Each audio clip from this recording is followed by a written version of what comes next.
노다지 썰전 오늘은 2025년 3분기 LG U 플러스 실적 발표를 가지고 회사의 현재와 또 미래 방향성에 대해 좀 살펴보겠습니다. 뭐 어려운 환경 속에서도 성장을 이어가면서 AI 전환, 그러니까 AX 혁신의 속도를 내고 있다. 이런 긍정적인 시각도 있고요. 또 한편으로는 이익이 좀 큰 폭으로 줄어든 거 아니냐, 미래가 불확실하다 이런 우려도 있습니다. 저는 LG U 플러스의 미래를 비교적 밝게 보고 있습니다. 네, 저는 LG U 플러스의 현재 상황, 특히 그 발표된 실적 숫자들하고 앞으로의 전망에 대해서는 조금 더 신중하게 봐야 한다, 이런 입장입니다. 저는 뭐 여러 가지 어려운 환경을 고려했을 때 LG U 플러스가 나름 선방했다고 보는데요. 3분기 서비스 수익이 전년 같은 기간보다 4.2% 늘었고요.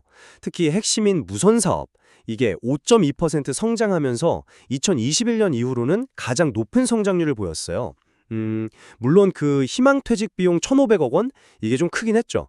그래서 발표된 영업이익은 줄었는데, 하지만 이 일회성 요인을 빼고 보면요. 조정 영업이익은 26.7%나 증가했습니다. 이건 뭐랄까 본업의 수익성이 확실히 개선되고 있다는 신호 아닐까요? 그리고 AIDC, 그러니까 AI 데이터 센터 사업 확장이라던가 또 자체 AI 기술인 익시오 2.0, 이걸 고도화하는 것처럼 AX 기반의 신사업들이 좀 성과를 내기 시작했다는 점도 중요하다고 봅니다. 미래 성장 동력이 보이는 거죠. 비용 효율화 노력이나 주주 환원 의지도 긍정적으로 보고요. 이익 성장 물론 눈여겨볼 부분입니다. 하지만 실제로 발표된 숫자의 그 충격, 이걸 무시할 수는 없다고 생각해요. 영업이익은 34.3%, 단기순이익은 무려 63.6%나 급감했습니다. 1,500억 원이라는 희망퇴직 비용, 이게 결코 작은 돈이 아니거든요. 단기적으로는 상당한 재무 부담인 거죠.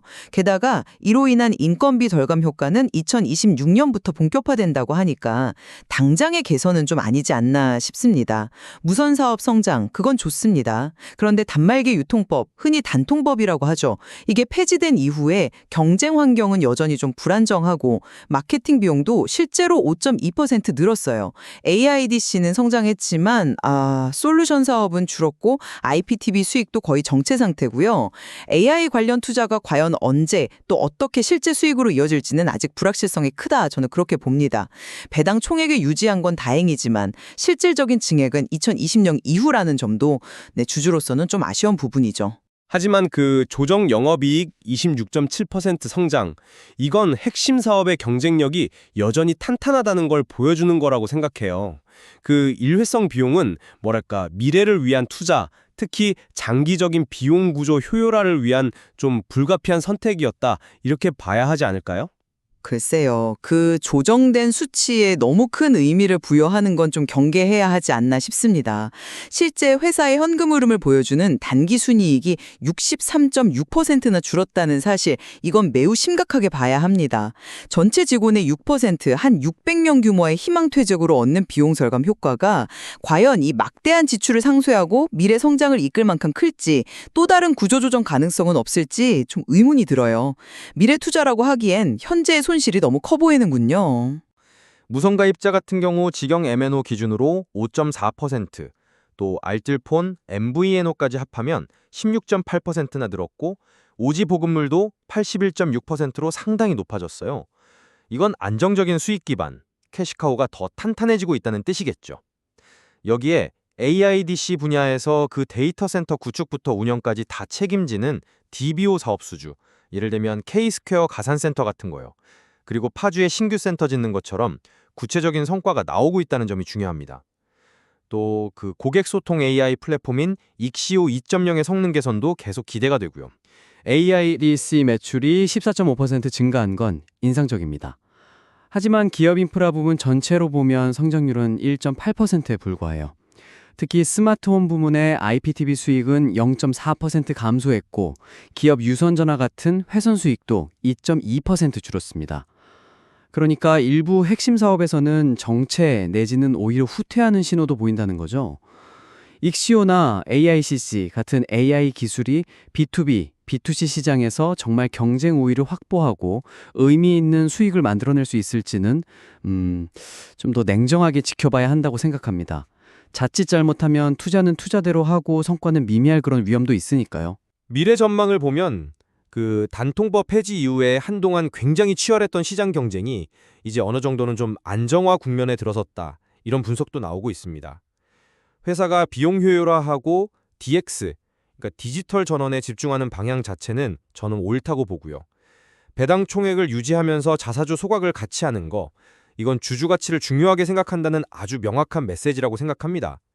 2020년 이후에는 배당 확대 가능성도 열려 있고요. 짱이니까요. 주주환원 노력, 그건 좋습니다. 그렇지만 실질적인 배당 확대까지는 1년 이상 기다려야 한다는 점은 분명히 아쉬운 부분이고요. 그리고 제가 거듭 강조하지만 AI나 신사업 투자가 제때 재무적인 성과로 연결되지 못한다면 이건 오히려 비용 부담만 커질 수 있다는 리스크, 이게 여전히 남아 있습니다. 좀 더 신중한 평가가 필요해 보입니다. 네, 정리하자면 저는 LGU 플러스가 일회성 비용이라는 단기적인 어려움 속에서도 핵심 사업에서는 견조한 성장세를 유지하고 있고 또 AX 역량 강화를 통해서 미래 성장 기반을 착실히 준비하고 있다 이렇게 보고 있습니다. 비용 효율화와 주주 친화 정책을 통해서 기업 가치도 점차 높아질 것으로 기대하고요. 반면에 저는 발표된 실적 악화와 대규모 구조조정 비용을 가볍게 넘길 수는 없다고 봅니다.